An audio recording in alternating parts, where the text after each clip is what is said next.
ROA 완전 정복 1강. ROA란 무엇인가요? 안녕하세요. 봉스 오디오북입니다. 오늘부터 새로운 투자 지표를 공부합니다. 지금까지 우리는 PER, PBR, EPS, BPS, 그리고 ROE까지 공부했습니다. 이제 한 단계 더 나아가겠습니다. 오늘부터 공부할 지표는 바로 ROA, 총자산이익률입니다. 처음 들으면 조금 어려워 보입니다. 하지만 ROE를 이해했다면 ROA는 어렵지 않습니다. 오늘 1강에서는 공식부터 외우려고 하지 않겠습니다. 먼저 ROA가 무엇을 알려주는 숫자인지 아주 쉽게 이해해 보겠습니다. ROE와 ROA, 무엇이 다를까요? 먼저 지난 시간에 공부한 ROE를 떠올려 보겠습니다. ROE는 자기 자본 이익률입니다. 쉽게 말하면 주주의 자본을 가지고 기업이 얼마나 효율적으로 돈을 벌었는가, 이것을 보는 지표였습니다. 그런데 기업은 주주의 돈만 가지고 사업하지 않습니다. 은행에서 돈을 빌리기도 합니다. 회사채를 발행하기도 합니다. 다양한 부채를 이용하기도 합니다. 즉, 기업이 실제로 사업에 사용하는 자산에는 자기 자본뿐만 아니라 부채로 마련한 자금도 들어갈 수 있습니다.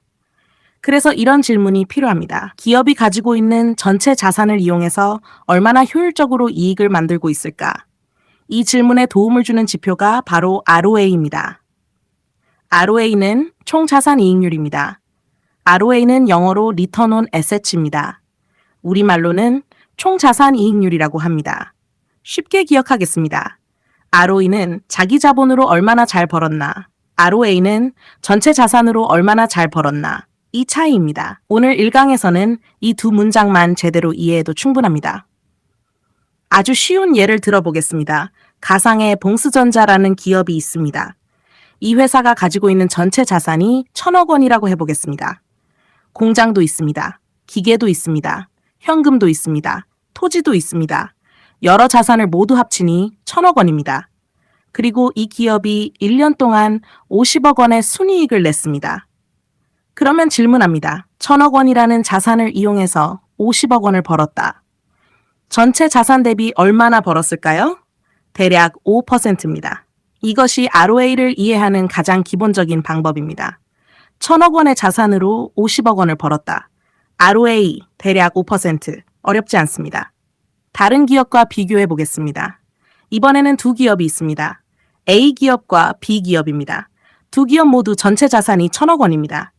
A 기업은 1년 동안 50억 원을 벌었습니다. B 기업은 1년 동안 100억 원을 벌었습니다. A 기업의 ROA는 대략 5%, B 기업의 ROA는 대략 10%입니다. 같은 1,000억 원의 자산을 가지고 있는데 B 기업이 2배의 이익을 만들어냈습니다. 그러면 B 기업이 자산을 더 효율적으로 활용하고 있다고 생각해 볼 수 있습니다. 이것이 ROA의 핵심입니다. 자산이 많다고 좋은 기업일까요? 여기서 중요한 질문이 나옵니다. 자산이 많은 기업은 무조건 좋은 기업일까요? 그렇지 않습니다. 어떤 기업은 공장도 많고 토지도 많고 설비도 많습니다. 총 자산이 매우 큽니다. 그런데 이익을 거의 내지 못합니다. 반대로 다른 기업은 상대적으로 적은 자산을 가지고도 높은 이익을 만들어냅니다. 투자자는 단순히 얼마나 많이 가지고 있는가만 보는 것이 아니라 가지고 있는 것을 얼마나 잘 활용하는가까지 봐야 합니다. ROA는 바로 이 부분을 생각하게 만드는 지표입니다. ROA는 기업의 자산 효율성을 봅니다. 쉽게 비유해 보겠습니다. 두 사람이 각각 자동차 한 대를 가지고 있습니다. 첫 번째 사람은 자동차를 거의 사용하지 않습니다. 두 번째 사람은 같은 자동차를 사업에 활용해서 꾸준히 수익을 만들어냅니다. 두 사람 모두 자동차 한 대를 가지고 있다는 사실은 같습니다. 하지만 자산을 활용하는 능력은 완전히 다릅니다. 기업도 마찬가지입니다. 많은 자산을 가지고 있다고 해서 그 자체로 돈을 잘 버는 것은 아닙니다. 공장, 설비, 현금, 토지, 각종 투자 자산, 이런 자산을 활용해서 얼마나 많은 이익을 만들어내느냐. ROA는 이것을 숫자로 생각하게 도와줍니다. 그렇다면 ROA가 높으면 무조건 좋을까요? 여기서 익숙한 질문이 나오죠. ROA가 높으면 무조건 좋은 기업일까요? 아닙니다. ROE를 공부할 때도 똑같이 이야기했습니다. 숫자 하나만 보고 기업을 판단하면 안 됩니다. 업종마다 필요한 자산의 규모가 다릅니다. 반도체 기업은 거대한 공장과 비싼 장비가 필요합니다. 제조업 역시 많은 설비가 필요할 수 있습니다. 반대로 일부 소프트웨어 기업이나 플랫폼 기업은 상대적으로 적은 유형 자산으로 큰 이익을 만들어낼 수도 있습니다. 따라서 ROA 역시 업종과 사업 구조를 함께 봐야 합니다. 이 부분은 뒤에서 별도의 강의로 자세히 공부하겠습니다. ROE와 ROA를 함께 보면 재미있습니다. 앞으로 가장 재미있는 부분입니다. 어떤 기업의 ROE는 상당히 높습니다. 그런데 ROA는 상대적으로 낮습니다. 왜 이런 일이 생길까요? 여러 이유가 있을 수 있지만 그중 하나로 기업의 자본 구조를 살펴볼 필요가 있습니다. 부채를 많이 활용하는 기업은 자기 자본을 기준으로 계산하는 ROE와 전체 자산을 기준으로 보는 ROA 사이의 차이가 커질 수 있습니다. 그래서 앞으로 우리는 ROE 하나만 보는 것이 아니라 ROE와 ROA를 함께 보면서 기업의 자본 구조까지 생각하는 방법을 배우게 됩니다. 이것이 ROA를 공부하는 중요한 이유 중 하나입니다. 투자 지표가 또 연결됩니다. 지금까지 공부했던 것을 잠깐 연결해 보겠습니다. EPS, 한 주가 얼마나 벌었는가? BPS, 한 주가 얼마나 가지고 있는가? ROE, 자기 자본으로 얼마나 잘 벌었는가? 그리고 오늘 새롭게 배운 ROA, 전체 자산으로 얼마나 잘 벌었는가? 이렇게 투자 지표가 하나씩 연결됩니다. 처음에는 영어 약어처럼 보였던 숫자들이 이제는 기업에 던지는 질문으로 바뀌기 시작합니다. ROA를 볼 때 가장 먼저 할 질문, 앞으로 어떤 기업의 ROA를 보게 되면 이렇게 생각해 보세요. 이 회사는 얼마나 많은 자산을 가지고 있을까? 그 자산으로 얼마의 이익을 만들고 있을까? 경쟁사보다 자산을 효율적으로 사용하고 있을까? 과거보다 자산 효율성이 좋아지고 있을까? 그리고 ROE와 비교했을 때 왜 차이가 발생할까? 이 질문들이 쌓이면 단순히 숫자를 보는 것이 아니라 기업의 구조를 보기 시작하게 됩니다. 1강 핵심 정리. 오늘은 딱 4가지만 기억하겠습니다. 첫째, ROA는 총자산 이익률입니다. 둘째, 기업의 전체 자산으로 얼마나 효율적으로 이익을 만들었는지를 살펴보는 지표입니다. 셋째, ROE는 자기 자본, ROA는 전체 자산, 이 차이를 기억합니다. 넷째, ROA가 높고 낮다는 사실보다 왜 그런 숫자가 나왔는지를 확인하는 것이 중요합니다. 마지막으로 한 번 더 반복하겠습니다. ROE, 자기 자본으로 얼마나 잘 벌었나? ROA, 전체 자산으로 얼마나 잘 벌었나? 이렇게 기억하면 됩니다. 다음 2강에서는 ROA는 어떻게 계산하는가? 공식을 아주 쉽게 풀어서 공부하겠습니다. 공부는 천천히, 기초는 단단하게. 투자 지표 하나하나가 연결되면 기업을 바라보는 눈도 달라집니다. 봉스 오디오북이었습니다. 금융강국 대한민국을 위하여. ROA 완전 정복 2강. ROA는 어떻게 계산할까요? 안녕하세요. 봉스 오디오북입니다. 지난 1강에서는 ROA가 무엇인지 공부했습니다. ROA는 총 자산이익률입니다. 쉽게 말하면 기업이 가지고 있는 전체 자산을 이용해서 얼마나 효율적으로 이익을 만들어냈는지 보는 지표입니다. 오늘 2강에선 ROA를 실제로 어떻게 계산하는지 아주 쉽게 알아보겠습니다. 공식은 어렵지 않습니다. 천천히 따라오시면 됩니다. ROA 계산에 필요한 2가지 ROA를 계산하려면 2가지 숫자가 필요합니다. 첫 번째는 당기순이익입니다. 두 번째는 총자산입니다. 계산 방법은 이렇습니다. 당기순이익을 총자산으로 나누고 100을 곱합니다. 이것이 ROA입니다. 공식 자체는 간단합니다. 하지만 중요한 것은 공식을 외우는 것이 아니라 왜 당기순이익을 총자산으로 나누는지 그 의미를 이해하는 것입니다. 총자산은 무엇일까요? 기업이 사업을 하려면 여러 가지 자산이 필요합니다. 현금이 있습니다. 공장이 있습니다. 기계와 설비가 있습니다. 토지가 있을 수도 있습니다. 재고 자산도 있습니다. 다른 회사의 지분이나 투자 자산을 가지고 있을 수도 있습니다. 이런 자산을 모두 합한 것이 총자산입니다. 쉽게 말하면 기업이 사업을 위해 가지고 있는 전체 자산의 크기라고 생각하면 됩니다. 당기순이익은 다시 복습해 보겠습니다. 당기순이익은 기업이 일정 기간 동안 사업을 한 뒤 여러 비용과 이자, 세금 등을 반영하고 최종적으로 남은 이익입니다. 따라서 ROA는 기업이 가지고 있는 전체 자산을 이용해서 최종적으로 얼마의 순이익을 만들어냈는지를 보는 지표입니다. 숫자로 계산해 보겠습니다. 가상의 A 기업이 있습니다. 이 기업의 총 자산이 1,000억 원이라고 하겠습니다. 그리고 1년 동안 벌어들인 당기순이익이 50억 원입니다. 50억 원을 1,000억 원으로 나누면 0.05입니다.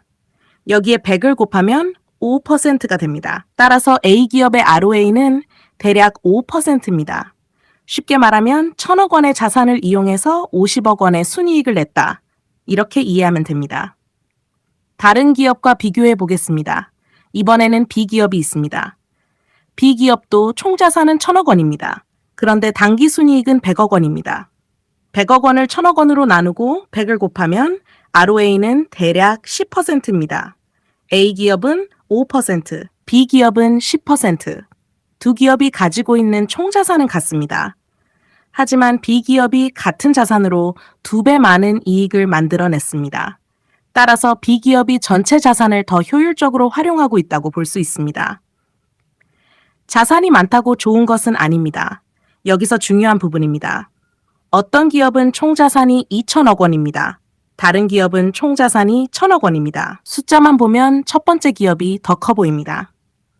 그런데 두 기업 모두 당기순이익이 100억 원이라면 어떨까요? 첫 번째 기업은 2천억 원으로 100억 원을 벌었습니다. ROA는 대략 5%입니다. 두 번째 기업은 1,000억 원으로 100억 원을 벌었습니다. ROA는 대략 10%입니다. 첫 번째 기업이 더 많은 자산을 가지고 있지만 자산 효율성은 두 번째 기업이 더 높습니다. 그래서 ROA는 기업의 크기만 보는 것이 아니라 그 자산을 얼마나 효율적으로 사용하고 있는지 보게 해줍니다. 평균 총 자산을 사용하기도 합니다. 조금 더 정확하게 계산할 때는 평균 총 자산을 사용하기도 합니다. 왜 그럴까요? 기업의 총 자산은 1년 내내 똑같지 않기 때문입니다. 공장을 새로 지으면 자산이 늘어날 수 있습니다. 설비를 매각하면 자산이 줄어들 수 있습니다. 기업을 인수하면 자산이 크게 증가할 수도 있습니다. 그래서 연초 총자산과 연말 총자산을 함께 고려해서 평균 총자산을 사용하는 경우도 있습니다. 하지만 처음 공부할 때는 너무 어렵게 생각하지 않아도 됩니다. 핵심은 똑같습니다. 전체 자산으로 얼마나 많은 이익을 만들었는가. 이것이 ROA입니다. ROA 10%는 무슨 뜻일까요? 어떤 기업의 ROA가 10%라고 하겠습니다. 이것을 주가가 10% 오른다는 뜻으로 생각하면 안 됩니다. ROA는 주가 상승률이 아닙니다. 배당 수익률도 아닙니다. 기업의 전체 자산과 기업이 만들어낸 순이익의 관계를 보는 수익성 지표입니다. 쉽게 말하면 전체 자산 대비 얼마나 많은 순이익을 만들어냈는가. 이것이 ROA입니다. ROA와 ROE의 차이. 이제 가장 중요한 부분을 다시 연결해 보겠습니다. ROE는 당기순이익을 자기 자본과 비교합니다. ROA는 당기순이익을 총자산과 비교합니다. 여기서 총자산에는 자기 자본뿐만 아니라 부채로 마련한 자금도 포함될 수 있습니다. 그래서 ROE와 ROA를 함께 보면 기업이 자본을 어떻게 구성해서 사업을 하고 있는지 조금 더 깊이 생각할 수 있습니다. 다시 예를 하나 들어보겠습니다. 두 기업이 있습니다. 두 기업 모두 당기순이익이 100억 원입니다. A기업의 자기 자본은 500억 원입니다. 총 자산은 1,000억 원입니다. B기업의 자기 자본은 1,000억 원입니다. 총 자산도 1,000억 원입니다. 두 기업의 ROA는 모두 대략 10%입니다. 전체 자산은 같고 순이익도 같기 때문입니다. 그런데 ROE는 다릅니다. A기업은 자기 자본 500억 원으로 100억 원을 벌었기 때문에 ROE는 대략 20%입니다. B기업은 자기 자본 1,000억 원으로 100억 원을 벌었기 때문에 ROE는 대략 10%입니다. 여기서 질문이 생깁니다. 왜 A기업의 ROE는 훨씬 높을까요? 한 가지 이유로 부채를 더 많이 활용하고 있을 가능성을 생각해 볼 수 있습니다. 그래서 ROE와 ROA를 함께 보는 것이 중요합니다. 숫자 하나보다 구조를 봅니다. ROA가 높으면 자산을 효율적으로 사용하는 기업일 가능성이 있습니다. 하지만 숫자 하나만 보고 좋은 기업이라고 결론 내리면 안 됩니다. 총 자산이 줄어서 ROA가 높아졌을 수도 있습니다. 일회성 이익이 발생해서 순이익이 갑자기 증가했을 수도 있습니다. 업종에 따라 필요한 자산의 규모도 다릅니다. 그래서 ROA도 항상 왜 높아졌는가, 왜 낮아졌는가, 몇 년 동안 어떤 방향으로 움직였는가, 이 질문과 함께 봐야 합니다. 2강 핵심 정리, 오늘 배운 내용을 정리하겠습니다. ROA를 계산하려면 당기순이익과 총자산이 필요합니다. 계산 방법은 당기순이익을 총자산으로 나누고 100을 곱합니다.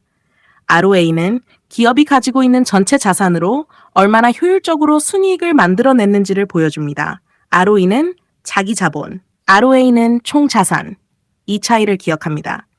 그리고 가장 중요한 것은 ROA가 높다는 숫자 자체보다 그 숫자가 만들어진 이유입니다. 다음 3강에서는 ROA가 높은 기업은 왜 중요할까요? 같은 자산으로 더 많은 이익을 만드는 기업이 왜 투자자에게 중요한지 조금 더 깊이 공부해 보겠습니다. 봉스 오디오북이었습니다. ROA 완전 정복 3강.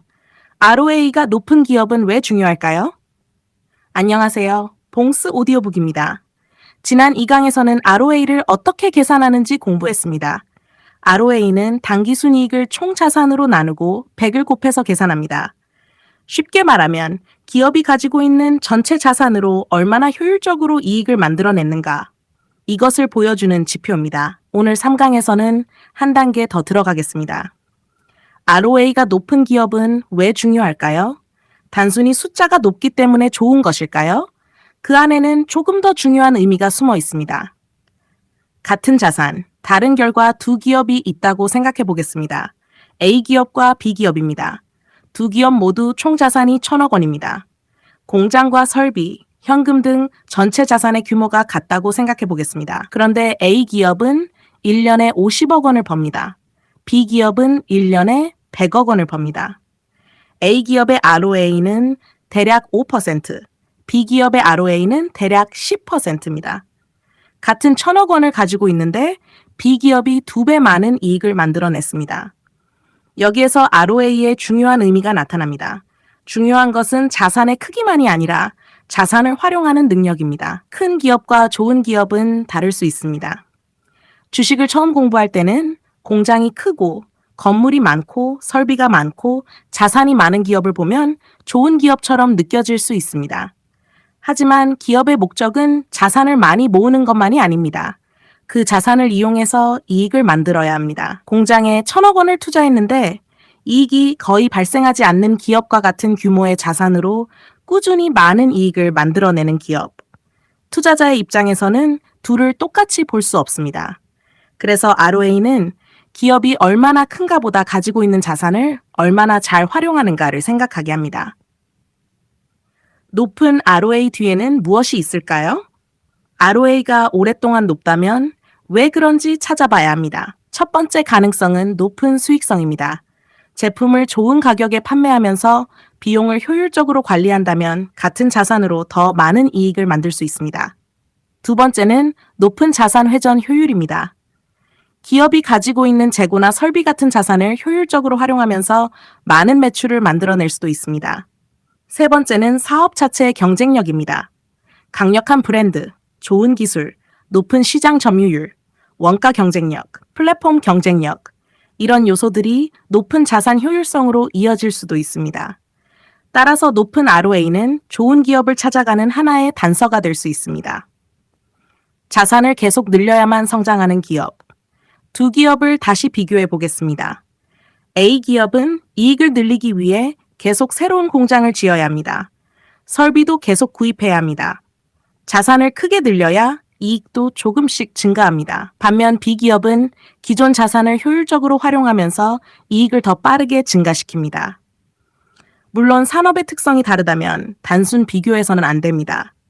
하지만 같은 업종의 기업이라면 이 차이는 매우 중요한 분석 포인트가 될 수 있습니다. 성장하기 위해 얼마나 많은 자산이 필요한가? 이 질문을 ROA가 생각하게 만들어줍니다. 높은 ROA가 오래 유지된다면 한 해의 높은 ROA보다 더 중요한 것이 있습니다. 바로 지속성입니다. 어떤 기업의 ROA가 5%, 6%, 15%, 4%, 18%처럼 매년 크게 움직인다고 생각해 보겠습니다. 다른 기업은 8%, 9%, 9%, 10%, 10%처럼 비교적 안정적인 흐름을 보여줍니다. 단순히 가장 높은 숫자만 보면 첫 번째 기업이 눈에 들어올 수 있습니다. 하지만 우리는 이제 질문해야 합니다. 왜 갑자기 높아졌을까? 본업의 경쟁력이 좋아진 것일까? 일회성 이익은 아닐까? 자산이 크게 감소한 것은 아닐까?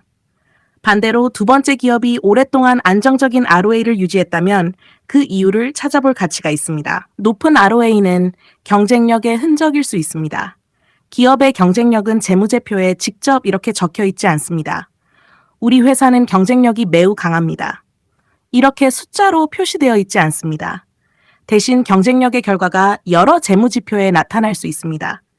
높은 영업이익률, 꾸준한 EPS 성장, 좋은 현금 흐름, 그리고 높은 자산 효율성. 이런 숫자들이 오랫동안 함께 나타난다면 그 뒤에 어떤 경쟁력이 있는지 기업을 더 깊게 공부해 볼 수 있습니다. ROA는 정답이 아니라 좋은 질문을 만드는 출발점입니다. ROE와 다시 비교해 보겠습니다. ROA를 공부하면서 ROE를 빼놓을 수 없습니다. ROE는 주주의 자기 자본을 얼마나 효율적으로 사용했는가, ROA는 기업의 전체 자산을 얼마나 효율적으로 사용했는가를 봅니다. 어떤 기업의 ROE가 매우 높다고 생각해 보겠습니다. 그런데 ROA는 상대적으로 낮습니다. 그러면 우리는 질문할 수 있습니다. 왜 이렇게 차이가 클까? 부채를 많이 사용하고 있는 것은 아닐까? 기업의 자본 구조가 어떻게 되어 있을까? 반대로 ROE와 ROA가 모두 꾸준히 좋은 수준을 유지한다면 또 다른 관점에서 기업을 살펴볼 수 있습니다. 그래서 투자 지표는 하나씩 배우지만 실전에서는 서로 연결해서 봅니다. 높다고 무조건 좋은 것은 아닙니다. 여기서 반드시 기억해야 합니다. ROA가 높다고 해서 무조건 좋은 기업은 아닙니다. ROA가 갑자기 높아진 이유가 단기 순이익의 일시적인 증가일 수도 있습니다. 자산을 대규모로 매각해서 총 자산이 감소했기 때문일 수도 있습니다. 특정 업종의 호황으로 일시적으로 이익이 급증했을 수도 있습니다. 그래서 높은 ROA를 발견하면 좋다. 끝. 이렇게 판단하면 안 됩니다. 오히려 이렇게 질문해야 합니다. 왜 높을까? 그리고 이 높은 ROA를 앞으로도 유지할 수 있을까? 이 두 질문이 중요합니다. 업종이 다르면 비교도 달라집니다. 반도체 기업과 소프트웨어 기업을 ROA 숫자 하나만 가지고 단순 비교하면 안 됩니다. 반도체 기업은 공장과 장비에 막대한 자산이 필요합니다. 반면 일부 소프트웨어 기업은 상대적으로 적은 유형 자산으로 큰 매출과 이익을 만들어낼 수 있습니다. 사업 구조 자체가 다릅니다. 따라서 ROA는 가능하면 같은 업종의 경쟁 기업과 비교하는 것이 중요합니다. 이 부분은 7강에서 조금 더 자세히 공부하겠습니다. 3강 핵심 정리. 오늘은 5가지를 기억하겠습니다. 첫째, ROA가 높다는 것은 같은 자산으로 더 많은 이익을 만들고 있다는 의미로 해석할 수 있습니다. 둘째, 자산이 많다는 사실보다 그 자산을 얼마나 효율적으로 사용하는지가 중요합니다. 셋째, 높은 ROA가 오랫동안 유지된다면 그 뒤에 어떤 사업 경쟁력이 있는지 찾아볼 가치가 있습니다. 넷째, ROA는 같은 업종의 경쟁 기업과 비교하는 것이 중요합니다. 다섯째, 그리고 가장 중요합니다. 높은 ROA는 결론이 아니라 질문의 시작입니다. 왜 높은가? 꾸준한가? 이익은 성장하고 있는가? 자산은 어떻게 변하고 있는가? 경쟁사보다 왜 높은가? 이 질문을 하나씩 따라가다 보면 ROA라는 숫자 뒤에 숨어 있는 기업의 모습을 조금씩 볼 수 있습니다. 다음 4강에서는 ROA가 높으면 무조건 좋은 기업일까요? 높은 ROA에 숨어 있을 수 있는 함정을 하나씩 공부해 보겠습니다. 봉스 오디오북이었습니다. ROA 완전 정복 4강. ROA가 높으면 무조건 좋은 기업일까요? 안녕하세요. 봉스 오디오북입니다. 지난 3강에서는 ROA가 높은 기업이 왜 중요한지 공부했습니다. ROA가 높다는 것은 기업이 가지고 있는 전체 자산으로 상대적으로 많은 이익을 만들어내고 있다는 의미로 해석할 수 있습니다. 그렇다면 이런 생각이 들 수 있습니다. ROA가 높으면 무조건 좋은 기업 아닐까요? 결론부터 말씀드리면 아닙니다. ROA는 중요한 투자 지표이지만 숫자가 높다는 이유만으로 좋은 기업이라고 판단해서는 안 됩니다. 오늘 4강에서는 높은 ROA 뒤에 숨어 있는 여러 가지 함정을 공부해 보겠습니다. 첫 번째 함정. 일회성 이익 가상의 A 기업이 있습니다. 평소 당기순이익은 매년 50억 원 정도였습니다. 그런데 올해 갑자기 당기순이익이 200억 원으로 증가했습니다. ROA도 크게 상승했습니다. 숫자만 보면 기업의 수익성이 엄청나게 좋아진 것처럼 보입니다. 그런데 자세히 살펴보니 기업이 가지고 있던 부동산을 매각하면서 큰 이익이 발생했습니다. 본업에서 돈을 더 많이 번 것이 아니라 자산을 한 번 팔면서 이익이 크게 증가한 것입니다. 이런 이익은 다음 해에 반복되지 않을 수 있습니다. 따라서 ROA가 갑자기 높아졌다면 본업에서 발생한 이익인지 일회성 이익인지 반드시 확인해야 합니다. 두 번째 함정. 총자산이 감소한 경우 ROA는 당기순이익을 총자산과 비교합니다. 따라서 순이익이 그대로여도 총자산이 크게 줄어들면 ROA가 높아질 수 있습니다. 예를 들어 보겠습니다. 어떤 기업이 100억 원의 순이익을 냈습니다. 총자산은 2천억 원이었습니다. ROA는 대략 5%입니다. 그런데 다음 해에도 순이익은 똑같이 100억 원입니다. 기업의 이익은 성장하지 않았습니다. 그런데 총자산이 1천억 원으로 줄었다고 해보겠습니다. 그러면 ROA는 대략 10%가 됩니다. 5%에서 10%로 높아졌습니다. 숫자만 보면 기업의 수익성이 크게 좋아진 것처럼 보입니다. 하지만 순이익은 전혀 증가하지 않았습니다. 그래서 ROA가 상승하면 순이익이 증가한 것인지 총자산이 감소한 것인지 구분해야 합니다. 세 번째 함정. 경기 호황 어떤 산업은 경기의 영향을 많이 받습니다. 반도체, 화학, 철강, 해운, 조선. 이런 산업은 업황에 따라 기업의 이익이 크게 변할 수 있습니다. 산업이 강한 호황을 맞으면 기업의 순이익이 갑자기 크게 증가할 수 있습니다. 그러면 ROA 역시 빠르게 상승할 수 있습니다. 문제는 그 숫자가 영원히 유지되는 것이 아니라는 점입니다. 업황이 다시 나빠지면 이익이 감소하면서 ROA도 내려갈 수 있습니다. 따라서 경기 민감 기업의 ROA를 볼 때는 한 해의 최고 숫자보다 여러 해의 사이클을 함께 보는 것이 중요합니다. 네 번째 함정. 자산을 적게 가진 사업 ROA가 높은 기업을 발견했습니다. 다른 기업보다 훨씬 높은 수준입니다. 그렇다고 무조건 경쟁력이 훨씬 강하다고 판단하면 안 됩니다.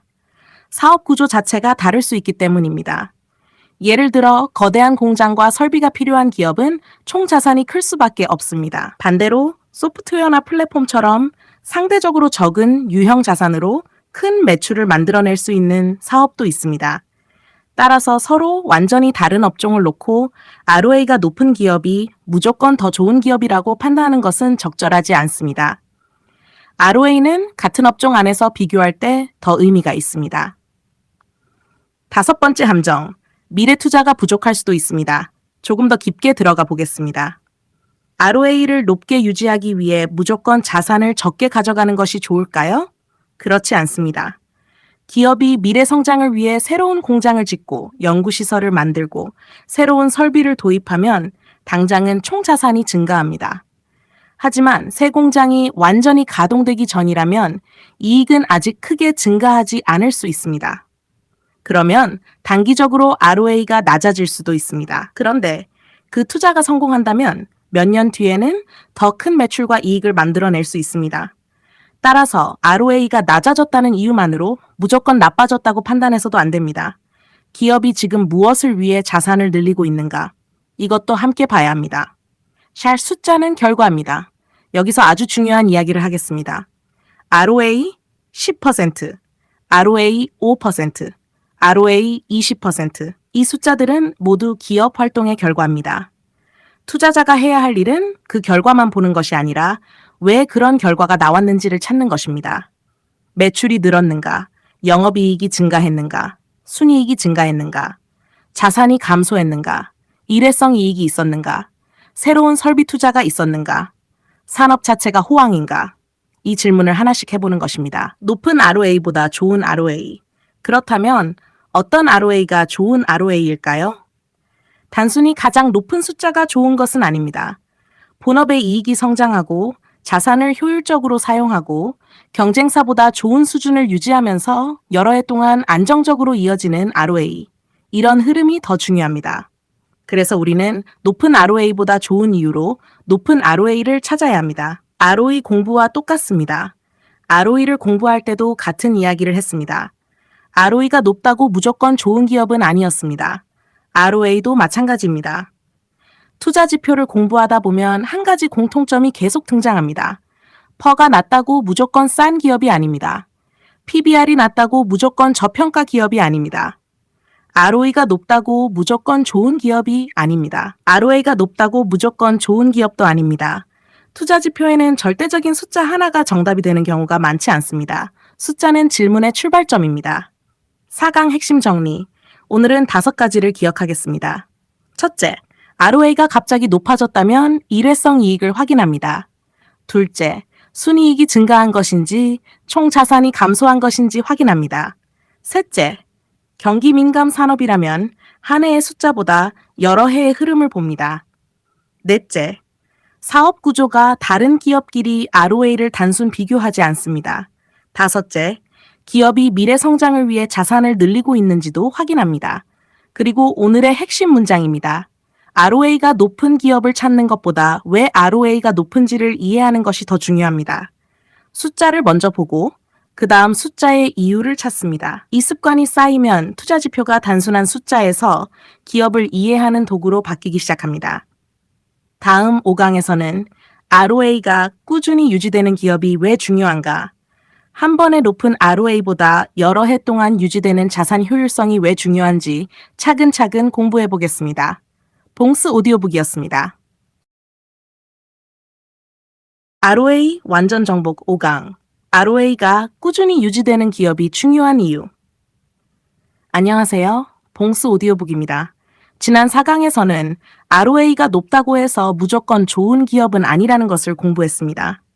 일회성 이익 때문에 ROA가 갑자기 높아질 수도 있고 총 자산이 감소하면서 ROA가 높아질 수도 있습니다. 또한 산업의 호황 때문에 일시적으로 높은 ROA가 나타날 수도 있습니다. 그래서 오늘은 조금 다른 관점에서 보겠습니다. 한번 높은 ROA보다 왜 꾸준한 ROA가 중요할까요? 오늘 5강의 핵심은 바로 지속성입니다. 한번 잘 버는 기업과 계속 잘 버는 기업 두 기업이 있다고 생각해 보겠습니다. A기업의 최근 5년간 ROA를 보겠습니다. 3%, 4%, 20%, 5%, 4%. 어느 한 해에는 20%라는 높은 ROA를 기록했습니다. 이번에는 B기업입니다. 8%, 9%, 9%, 10%, 10%.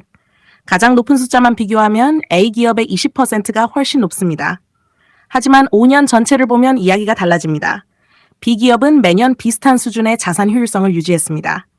투자자라면 여기서 질문해야 합니다. 어느 기업의 이익 창출 능력이 더 지속적일까? 바로 이것이 꾸준함을 보는 이유입니다. 꾸준함은 우연일 가능성을 낮춰줍니다. 기업은 한 해 정도는 좋은 실적을 낼 수 있습니다. 산업이 갑자기 좋아질 수도 있습니다. 원재료 가격이 떨어질 수도 있습니다. 환율이 유리하게 움직일 수도 있습니다. 자산을 매각하면서 큰 이익이 발생할 수도 있습니다. 이런 이유로 한 해의 ROA가 높아질 수 있습니다. 하지만 5년, 7년, 10년 동안 경쟁사보다 높은 ROA를 꾸준히 유지하고 있다면 어떨까요? 그때는 단순한 우연보다는 기업 자체의 경쟁력에 이유가 있는지 찾아볼 가치가 커집니다. 꾸준한 ROA 뒤에는 무엇이 있을까요? 첫 번째로 생각할 수 있는 것은 제품 경쟁력입니다. 소비자가 계속해서 그 기업의 제품을 선택한다면 안정적인 매출과 이익을 만들 가능성이 높아집니다.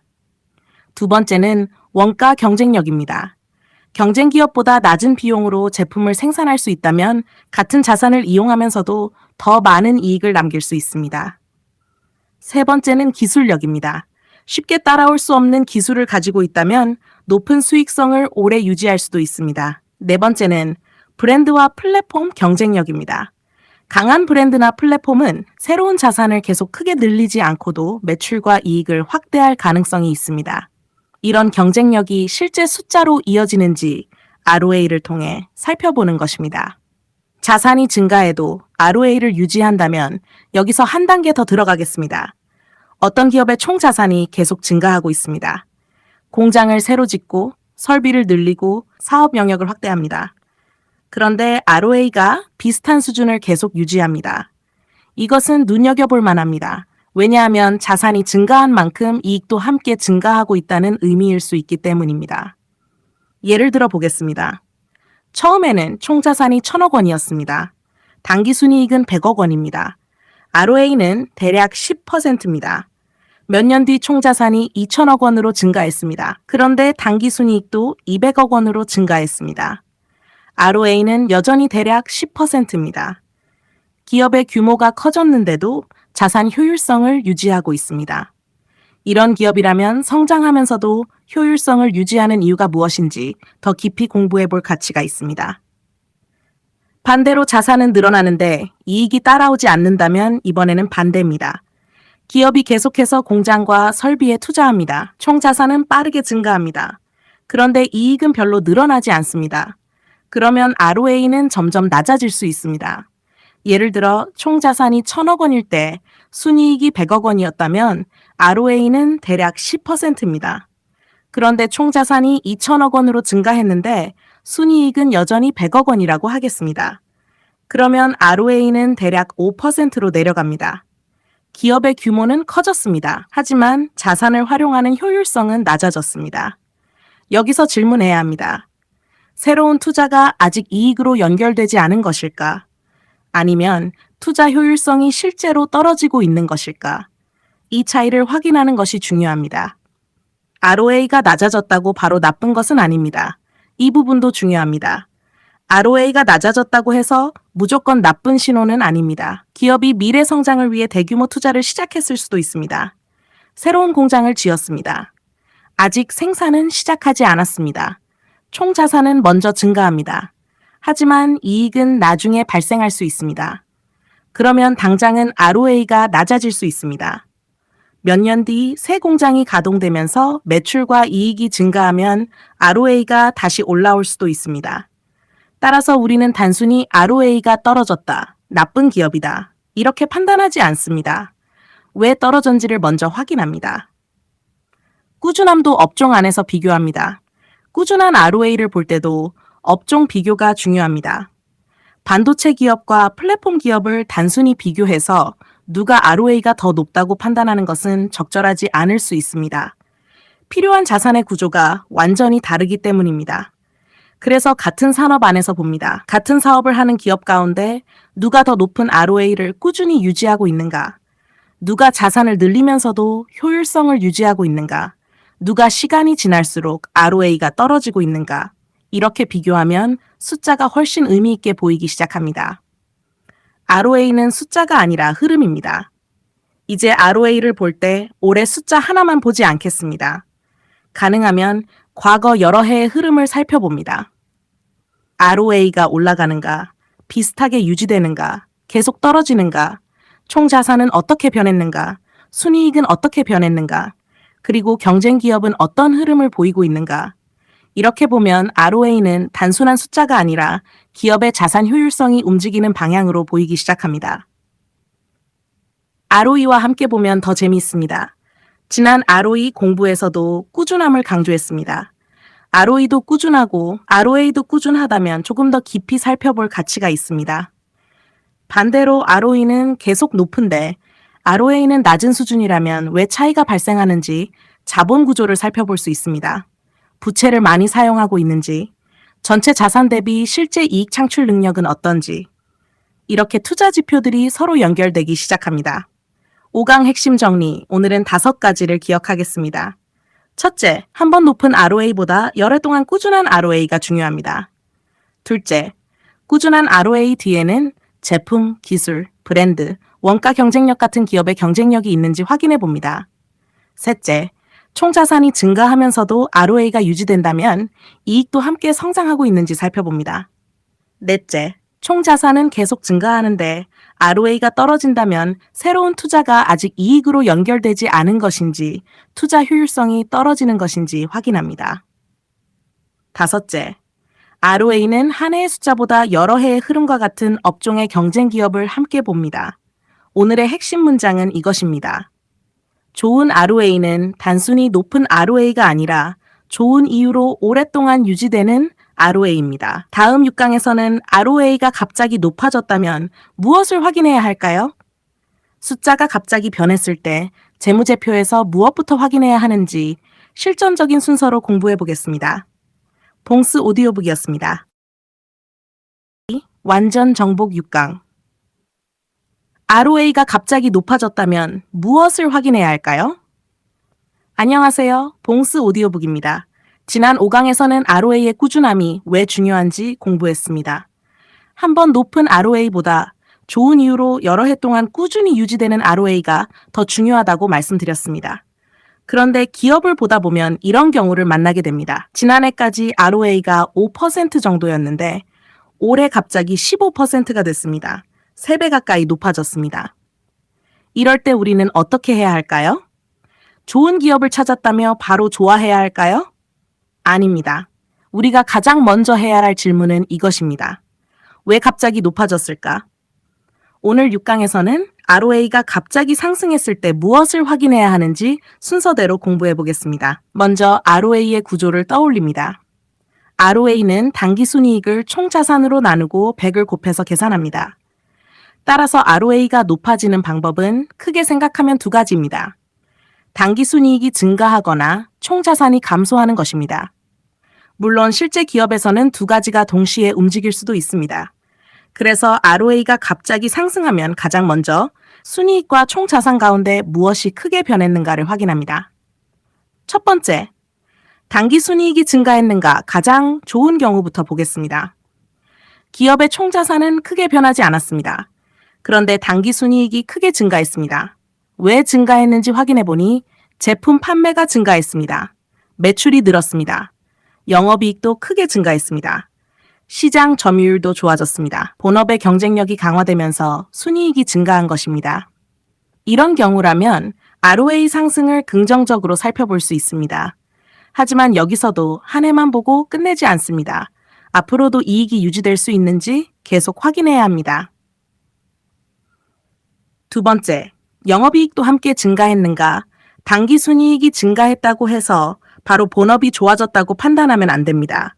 그래서 다음으로 영업이익을 확인합니다. 매출도 증가하고 영업이익도 증가하고 당기순이익도 증가했다면 본업의 개선이 ROA 상승으로 이어졌을 가능성을 살펴볼 수 있습니다. 반대로 매출과 영업이익은 거의 변하지 않았는데 당기순이익만 갑자기 증가했다면 다른 이유가 있는지 확인해야 합니다. 세 번째, 일회성 이익은 없었는가? 가상의 봉스 산업이라는 기업이 있습니다. 평소 순이익은 매년 100억 원 정도였습니다. 그런데 올해 갑자기 300억 원이 됐습니다. ROA도 크게 상승했습니다. 그런데 재무제표를 자세히 살펴보니 회사가 가지고 있던 토지를 매각하면서 큰 이익이 발생했습니다. 본업의 경쟁력이 갑자기 좋아진 것이 아닙니다. 토지를 한 번 팔아서 순이익이 크게 증가한 것입니다. 이런 이익은 다음 해에 다시 발생하지 않을 가능성이 있습니다. 따라서 ROA가 갑자기 높아지면 자산 매각, 투자자산 처분, 지분 매각 등 일회성 이익이 있었는지 확인해야 합니다. 네 번째, 총자산이 감소했는가? 이번에는 순이익이 거의 변하지 않았습니다. 그런데 ROA가 크게 상승했습니다. 그렇다면 총자산을 확인합니다. 예를 들어 지난해 총자산이 2천억 원이었습니다. 순이익은 100억 원입니다. ROA는 대략 5%입니다. 올해 순이익도 100억 원으로 비슷합니다. 그런데 총자산이 1,000억 원으로 줄었습니다. 그러면 ROA는 대략 10%가 됩니다. ROA는 2배가 됐지만 기업이 벌어들인 순이익은 증가하지 않았습니다. 그래서 반드시 확인해야 합니다. ROA가 높아진 것이 이익 증가 때문인가? 아니면 자산 감소 때문인가? 다섯 번째, 왜 자산이 감소했는가? 총자산이 감소했다면 여기서 한 번 더 들어갑니다. 왜 줄었을까요? 불필요한 자산을 정리했을 수도 있습니다. 수익성이 낮은 사업을 매각했을 수도 있습니다. 이런 구조조정이 기업의 효율성을 높이는 과정일 수도 있습니다. 반대로 경영이 어려워서 중요한 자산을 매각했을 수도 있습니다. 기업의 사업 규모 자체가 축소되고 있을 수도 있습니다. 똑같이 자산이 감소했어도 의미는 완전히 다릅니다. 그래서 숫자만 보는 것이 아니라 숫자가 변한 이유를 찾아야 합니다. 6번째, 업황이 갑자기 좋아졌는가?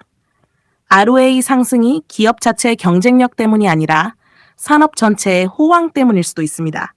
예를 들어 제품 가격이 크게 상승했습니다. 수요가 갑자기 증가했습니다. 경쟁사들도 동시에 큰 폭의 실적 개선을 보였습니다. 그러면 해당 기업의 ROA도 빠르게 상승할 수 있습니다. 이때는 같은 업종의 다른 기업도 함께 봅니다. 우리 기업만 좋아졌는가? 아니면 업종 전체가 좋아졌는가? 이 질문이 중요합니다. 업종 전체가 동시에 좋아졌다면 기업만의 경쟁력과 산업 호황의 효과를 구분해서 생각해야 합니다. 7번째, 현금도 따라오고 있는가? 이제 조금 더 깊게 보겠습니다. 순이익이 크게 증가했습니다. ROA도 상승했습니다. 그렇다면 영업활동 현금 흐름도 살펴봅니다. 회계상 이익은 증가했는데 실제로 본업에서 들어오는 현금은 계속 좋지 않을 수도 있습니다. 반대로 순이익과 함께 영업활동 현금 흐름도 좋아지고 있다면 조금 더 관심 있게 살펴볼 수 있습니다. 우리가 투자 지표를 공부하는 이유는 숫자 하나로 결론을 내리는 것이 아니라 여러 숫자를 연결해서 기업의 실제 모습을 보는 것입니다. 8번째, 다음 해에도 유지되는가? 마지막으로 시간을 봅니다. 올해 ROA가 갑자기 높아졌습니다. 그런데 다음 해에 다시 원래 수준으로 내려왔습니다. 그렇다면 일시적인 변화였을 가능성을 생각해 볼 수 있습니다. 반대로 ROA가 상승한 뒤 다음 해, 그 다음 해에도 좋은 수준을 유지하고 있다면 기업의 구조적인 변화가 있었는지 살펴볼 가치가 있습니다. 신제품이 성공했는가? 생산성이 높아졌는가? 수익성이 개선됐는가? 비효율적인 사업을 정리했는가? 경쟁력이 강화됐는가? 이런 이유를 찾아봅니다. 가상의 기업을 분석해 보겠습니다. A 기업의 ROA가 3년 전 5%, 2년 전 5%, 지난해 6%, 올해 15%가 됐습니다. 굉장히 좋아 보입니다. 하지만 바로 결론 내리지 않습니다. 먼저 순이익을 봅니다. 순이익이 크게 증가했습니다. 다음으로 영업이익을 봅니다. 그런데 영업이익은 거의 증가하지 않았습니다. 이상합니다. 조금 더 확인합니다. 회사가 가지고 있던 부동산을 매각하면서 큰 이익이 발생했습니다. 그러면 올해 높은 ROA를 기업의 본업 경쟁력이 갑자기 3배 좋아졌다고 해석하면 안 됩니다. 이것이 바로 숫자의 이유를 확인하는 습관입니다. 반대로 좋은 변화도 있습니다. 이번에는 B기업입니다. ROA가 5%, 6%, 7%, 그리고 10%로 상승했습니다. 매출도 증가했습니다. 영업이익도 증가했습니다. 순이익도 증가했습니다. 영업활동 현금 흐름도 좋아졌습니다. 총 자산은 크게 감소하지 않았습니다. 같은 업종의 경쟁사보다 수익성도 좋아지고 있습니다. 이런 경우라면 ROA 상승 뒤에 실제 사업의 개선이 있는지 더 깊게 공부해 볼 가치가 있습니다. 여기서도 바로 매수하는 것이 아닙니다. 좋은 기업인지 확인하는 다음 단계로 넘어가는 것입니다. 6강 핵심 정리. ROA가 갑자기 높아졌다면 순서대로 확인합니다. 첫째, 당기순이익이 증가했는가? 둘째, 매출과 영업이익도 함께 증가했는가? 셋째, 일회성 이익은 없었는가? 넷째, 총자산이 감소하지 않았는가? 다섯째, 총자산이 감소했다면 왜 감소했는가? 여섯째, 기업만 좋아진 것인지 업종 전체가 좋아진 것인지 확인합니다. 일곱째, 영업활동 현금 흐름도 함께 좋아지고 있는지 봅니다. 여덟째, 좋아진 ROA가 다음 해에도 유지되는지 확인합니다. 오늘의 핵심 문장은 이것입니다. ROA가 갑자기 높아졌다면 좋아하기 전에 이유부터 찾습니다. 숫자가 움직이면 우리는 질문합니다. 순이익 때문인가? 자산 때문인가? 본업 때문인가? 일회성 이익 때문인가? 기업의 경쟁력 때문인가? 산업의 호황 때문인가? 이 질문을 하는 순간 ROA는 단순한 퍼센트 숫자가 아니라 기업을 분석하는 도구가 됩니다. 다음 7강에서는 업종마다 ROA를 어떻게 봐야 할까요? 반도체와 제조업처럼 많은 자산이 필요한 산업과 상대적으로 적은 유형 자산으로 사업을 확장할 수 있는 기업의 ROA를 왜 똑같은 기준으로 비교하면 안 되는지 공부해 보겠습니다. 봉스 오디오북이었습니다. 완전 정복 7강. 업종마다 ROA를 어떻게 봐야 할까요? 안녕하세요. 봉스 오디오북입니다. 지난 6강에서는 ROA가 갑자기 높아졌을 때 무엇을 확인해야 하는지 공부했습니다. 순이익이 증가했는지, 총 자산이 감소했는지, 일회성 이익이 있었는지, 업황이 좋아진 것인지, 그리고 영업활동 현금 흐름까지 함께 확인해야 한다고 말씀드렸습니다. 오늘 7강에서는 ROA를 공부할 때 반드시 알아야 하는 아주 중요한 내용을 다뤄보겠습니다. 바로 업종마다 ROA의 기준이 다르다입니다. ROA 10%인 기업과 ROA 5%인 기업이 있습니다. 숫자만 보면 10%인 기업이 더 좋아 보입니다. 하지만 두 기업의 업종이 다르다면 이렇게 단순하게 비교하면 안 됩니다. 왜 그럴까요? 기업마다 필요한 자산이 다릅니다. 기업이 돈을 버는 방법은 모두 다릅니다. 어떤 기업은 거대한 공장이 필요합니다. 어떤 기업은 비싼 기계와 설비가 필요합니다. 어떤 기업은 많은 재고를 가지고 있어야 합니다. 반대로 어떤 기업은 상대적으로 적은 유형 자산으로도 큰 매출을 만들어낼 수 있습니다. 사업 구조가 다르면 필요한 자산의 크기도 달라집니다. 그리고 이것은 ROA에 직접 영향을 줍니다. 반도체 기업을 생각해 보겠습니다. 반도체 기업은 대표적으로 많은 자산이 필요한 산업입니다. 반도체 공장을 하나 건설하려면 엄청난 자금이 필요합니다. 공장만 필요한 것이 아닙니다. 첨단 장비, 생산시설, 클린룸, 각종 인프라, 계속되는 설비 투자까지 필요합니다. 기업이 성장할수록 총 자산도 매우 커질 수 있습니다. 따라서 반도체 기업의 ROA를 볼 때는 자산이 적은 다른 업종과 숫자만 단순 비교하기보다 같은 반도체 업종의 경쟁 기업과 비교하는 것이 훨씬 중요합니다. 제조업도 마찬가지입니다. 자동차, 철강, 화학, 조선, 기계. 이런 제조업 역시 사업을 위해 많은 자산이 필요할 수 있습니다. 공장도 필요합니다. 생산 설비도 필요합니다. 원재료와 재고도 필요합니다. 기업이 사업을 확대하면 자산도 함께 증가하는 경우가 많습니다. 그래서 이런 기업은 ROA 숫자가 상대적으로 낮다는 이유만으로 사업 경쟁력이 약하다고 단정하면 안 됩니다. 같은 업종 안에서 누가 자산을 더 효율적으로 활용하는지를 비교해야 합니다. 플랫폼 기업은 어떨까요? 이번에는 사업 구조가 조금 다른 기업을 생각해 보겠습니다. 일부 소프트웨어 기업이나 플랫폼 기업은 거대한 공장을 계속 지어야만 매출을 늘릴 수 있는 구조가 아닐 수 있습니다. 한번 만들어 놓은 서비스가 많은 사용자에게 확장될 수도 있습니다. 사용자가 늘어난다고 해서 공장을 사용자 수만큼 계속 건설하는 것은 아닙니다. 따라서 상대적으로 적은 유형 자산으로도 큰 매출과 이익을 만들어낼 가능성이 있습니다. 이런 사업은 자산을 많이 필요로 하는 제조업과 ROA의 구조 자체가 다를 수 있습니다. 바이오 기업은 조금 다르게 봐야 합니다. 바이오 기업도 생각해 보겠습니다. 특히 아직 신약을 개발하고 있는 연구개발 단계의 바이오 기업이라면 단기 순이익이 발생하지 않을 수도 있습니다. 연구개발비는 계속 들어가는데 아직 제품이 출시되지 않았고 매출도 충분하지 않을 수 있습니다. 이런 기업의 ROA 몇 %인가? ROA가 낮으니 나쁜 기업인가? 이렇게 접근하면 기업의 본질을 놓칠 수 있습니다. 바이오 기업이라면 임상 진행 상황, 파이프라인, 기술 이전 가능성, 플랫폼 경쟁력, 현금 보유 수준, 연구개발비 이런 요소가 훨씬 중요할 수 있습니다.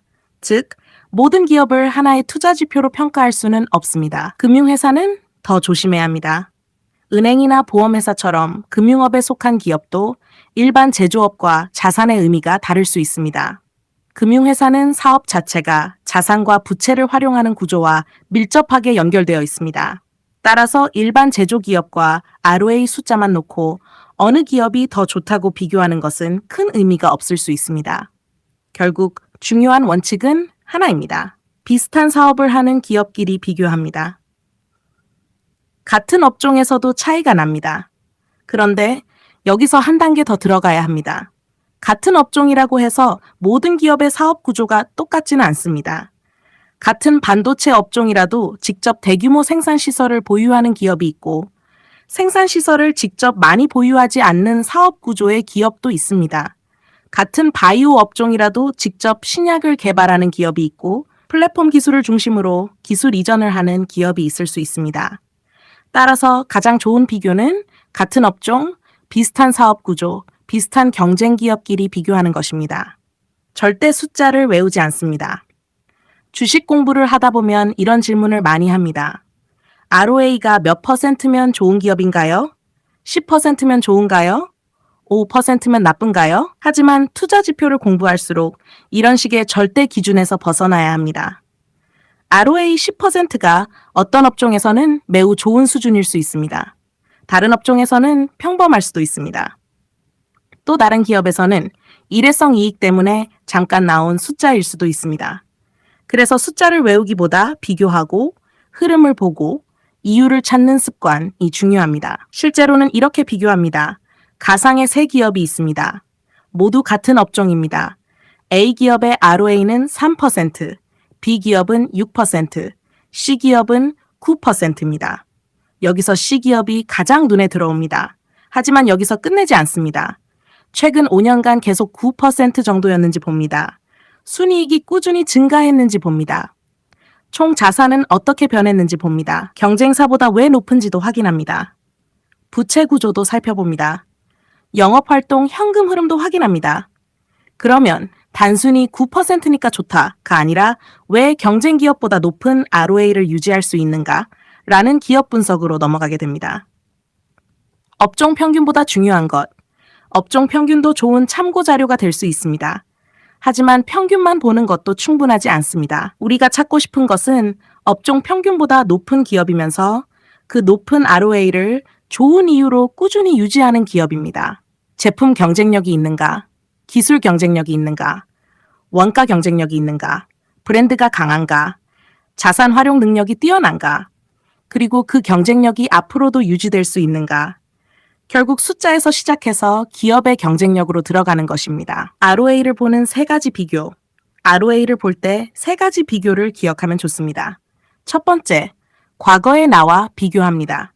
이 기업의 ROA가 3년 전보다 좋아졌는가? 5년 동안 어떤 방향으로 움직였는가? 두 번째, 경쟁 기업과 비교합니다.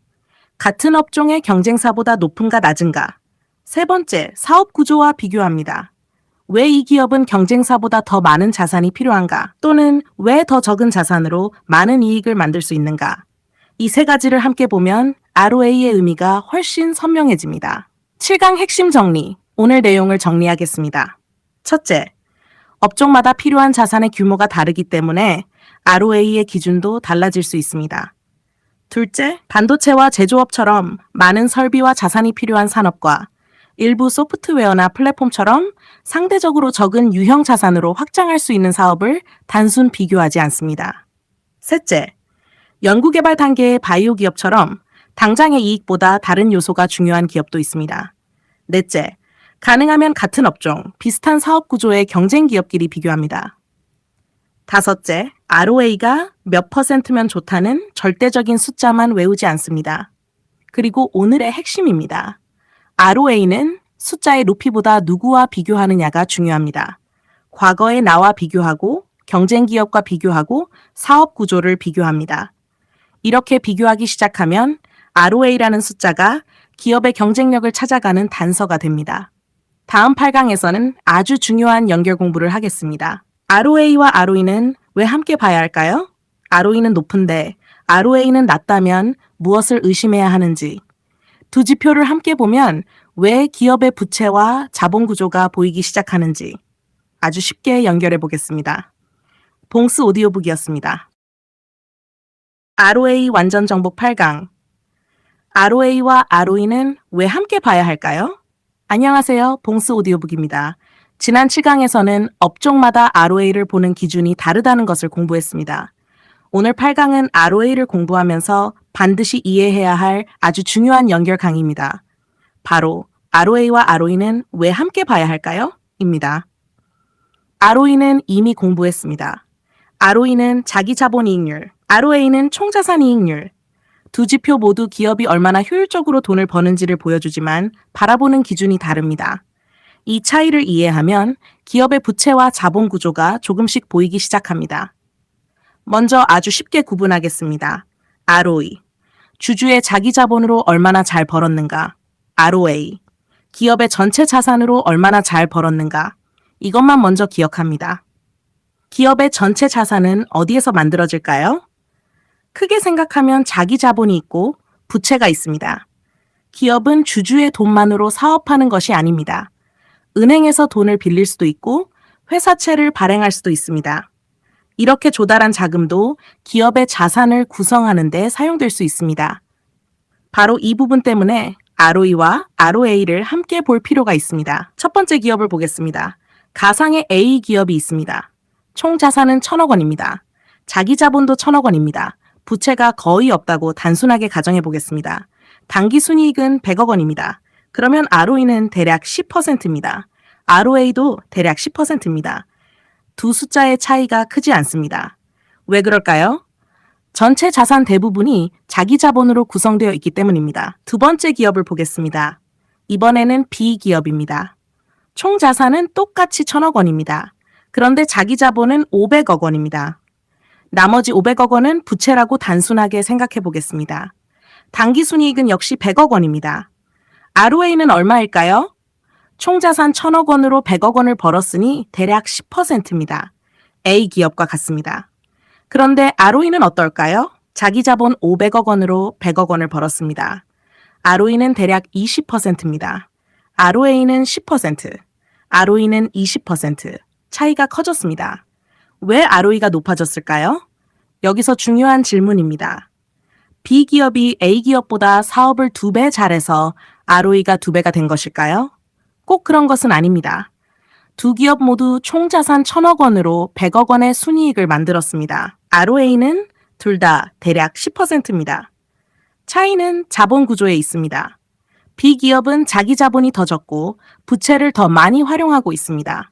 자기 자본이라는 작은 기준으로 같은 순이익을 나누기 때문에 ROE가 더 높게 나타난 것입니다. 이것을 이해하면 높은 ROE를 볼 때 부채를 확인해야 하는 이유가 보입니다. 높은 ROE가 항상 나쁜 것도 아닙니다. 여기서 오해하면 안 됩니다.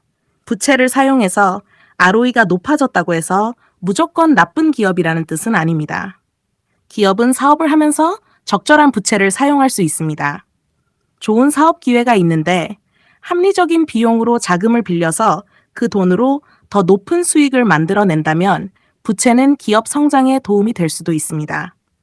중요한 것은 부채가 있느냐 없느냐가 아니라 그 부채를 감당할 수 있는가, 그리고 빌린 돈으로 충분한 이익을 만들고 있는가입니다. 위험한 경우도 있습니다. 반대로 이런 기업도 있습니다. ROE는 매우 높습니다. 숫자만 보면 엄청난 기업처럼 보입니다. 그런데 자기 자본은 작고 부채가 매우 많습니다. ROA는 생각보다 높지 않습니다. 이런 경우에는 한 번 더 살펴봐야 합니다. 기업이 실제 사업을 매우 효율적으로 해서 ROE가 높은 것인지, 아니면 많은 부채를 사용하면서 자기 자본이 작아져 ROE가 높게 보이는 것인지 구분해야 합니다.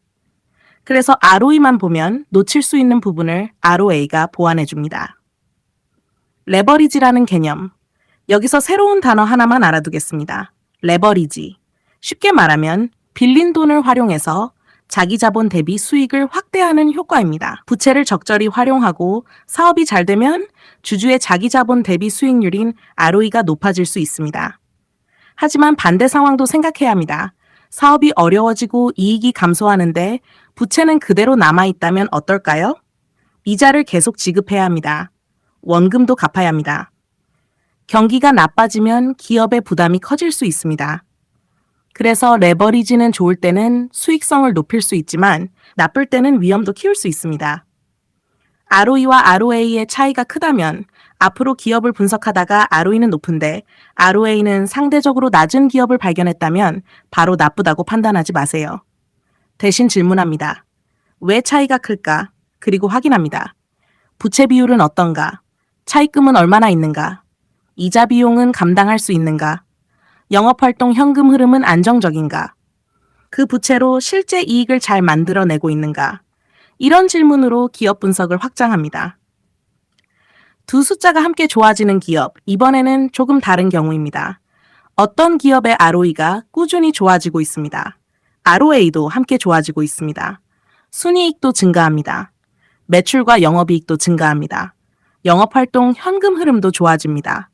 부채가 과도하게 증가한 것도 아닙니다. 이런 경우라면 단순히 레버리지 때문에 ROE가 높아진 것인지 보다 기업의 본업과 자산 효율성이 실제로 좋아지고 있는 것은 아닌지 더 깊게 살펴볼 가치가 있습니다. 중요한 것은 언제나 숫자의 이유입니다. ROE 하나만 보면 생길 수 있는 착각, 가상의 두 기업을 다시 보겠습니다. A기업, ROE 12%, ROA 9%, B기업, ROE 20%, ROA 5%. ROE만 보면 B기업이 훨씬 좋아 보입니다. 하지만 ROA를 함께 보면 질문이 생깁니다. 왜 B기업은 ROE는 20%인데 ROA는 5%일까? 자기 자본이 작은가? 부채가 많은가? 사업 구조가 다른가? 바로 이 질문이 중요합니다. 투자 지표 하나가 다른 투자 지표를 만나면서 기업을 더 깊이 들여다보게 만드는 것입니다. 투자 지표는 팀으로 봅니다. 우리가 지금까지 공부한 지표를 떠올려 보겠습니다. EPS, 한 주가 얼마나 벌었는가? BPS, 한 주가 얼마나 가지고 있는가? ROE, 자기 자본으로 얼마나 잘 벌었는가? ROA, 전체 자산으로 얼마나 잘 벌었는가? PBR, 시장이 기업의 순자산을 어떻게 평가하고 있는가? 각각 따로 보면 하나의 숫자입니다. 하지만 서로 연결하면 기업의 수익성, 자산, 자본, 부채, 시장 평가가 조금씩 하나의 이야기로 연결됩니다. 투자 지표는 혼자보다 함께 볼 때 더 강해집니다. 8강 핵심 정리. 오늘은 5가지를 기억하겠습니다. 첫째, ROE는 자기 자본의 효율성을 봅니다. 둘째, ROA는 전체 자산의 효율성을 봅니다. 셋째, ROE는 높은데 ROA가 상대적으로 낮다면 자본 구조와 부채를 확인해 봅니다. 넷째, 부채는 무조건 나쁜 것이 아닙니다. 중요한 것은 빌린 돈을 얼마나 효율적으로 활용하고 있는지, 그리고 기업이 그 부채를 감당할 수 있는지입니다. 다섯째, ROE와 ROA를 함께 보면 높은 ROE가 기업의 진짜 경쟁력에서 나온 것인지, 자본 구조의 영향이 큰 것인지 조금 더 깊게 생각할 수 있습니다. 그리고 오늘의 핵심 문장입니다. ROE만 보면 수익성이 보이고 ROA까지 함께 보면 그 수익성을 만든 자본 구조가 보이기 시작합니다. 높은 숫자를 발견했다고 바로 결론 내리지 않습니다. 왜 높은가? 어떻게 만들었는가? 부채는 얼마나 사용했는가?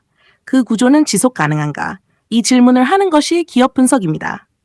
다음 구강에서는 ROA를 활용해 실제 기업을 어떻게 분석할까요? 지금까지 배운 내용을 가지고 한 기업의 ROA를 발견했을 때 어떤 순서로 확인하면 되는지 실전 기업 분석 방식으로 연결해 보겠습니다. 봉스 오디오북이었습니다. ROA 완전 정복 구강. ROA를 활용해 실제 기업을 어떻게 분석할까요? 안녕하세요. 봉스 오디오북입니다. 지난 8강에서는 ROA와 ROE를 함께 보는 이유를 공부했습니다.